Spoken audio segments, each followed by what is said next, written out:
ยินดีต้อนรับสู่ภาคสำหรับผู้นำไส้ข้อมูลถ้าท่านได้เลือกภาคนี้ท่านเป็นหัวหน้าแผนงานสาธารณสุขภาครัฐหรือผู้ที่สนใจ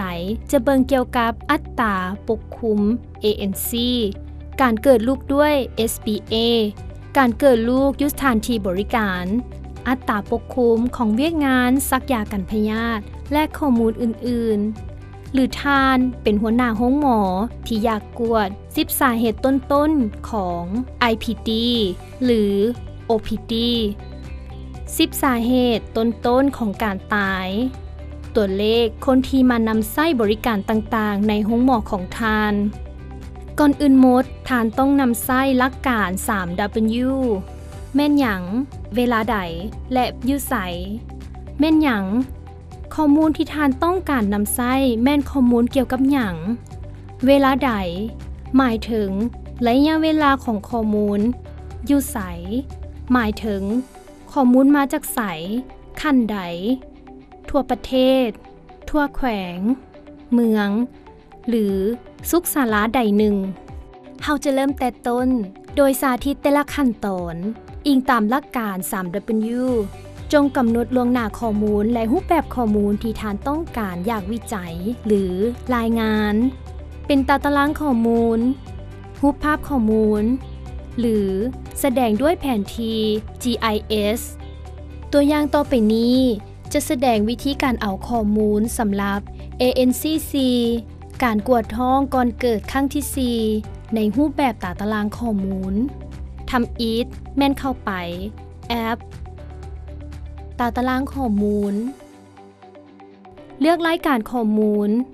อาจจะแมนองค์ประกอบข้อมูลหรือตัวชี้วัดเลือกกลุ่มของ ANCC ในกรณีนี้กลุ่มของมันแมน MCH 2.0 ANC การเกิดลูก PNC การตายบัดนี้ให้กดต่อๆกัน2ข้างใส่จอนอแม่หญิงถือพาที่ได้กวดก่อนเกิดครั้งที่ 4อันนี้เป็นการสรุปแม่นหยังจากหลักการ 3W มาสืบต่อกับเวลาใดกดใส่ระยะเวลาเลือกระยะเวลาที่ท่านต้องการ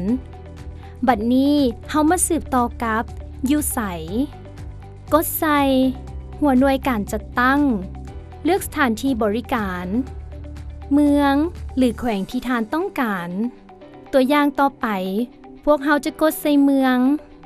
พวกเฮาได้เลือกข้อมูลตามหลักการ 3W ขั้นตอนต่อไปแม่นให้ท่านกดปรับปรุงแล้วท่านจะเห็นตารางข้อมูลถ้าว่าท่านต้องการเบิ่งข้อมูลในรูปแบบรูปภาพข้อมูลขั้นตอนทำอีทแม่นให้ท่านเข้าแอปรูปภาพข้อมูลแล้วปฏิบัติขั้นตอนเดียวกัน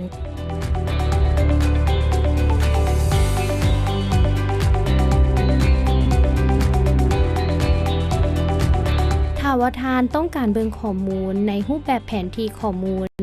ขั้นตอนทำอีทแม่นให้ท่านเข้าแอปแผนที่ข้อมูลสำหรับข้อมูลเพิ่มเติมเกี่ยวกับแผนที่ข้อมูลให้เบิ่งคู่มือแนะนำถ้ามีปัญหากรุณาติดต่อทีมงานศูนย์กลางข้อมูลติดต่อสามารถเบิ่งได้อยู่ตอนลุ่มของหน้าเข้าสู่ระบบ